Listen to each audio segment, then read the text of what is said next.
हर कंहिंखे हर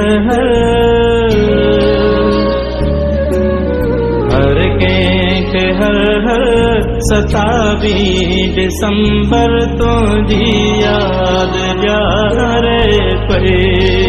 जिंदा है भुट्टो, जिंदा है, आज भी भुट्टो जिंदा है, कल भी भुट्टो जिंदा था, आज भी भुट्टो जिंदा है।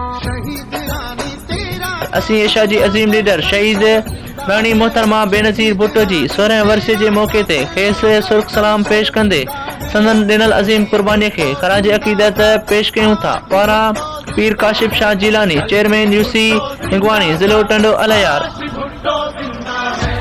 हर कंहिंखे हर कंहिंखे हर 27 दिसंबर तुझी याद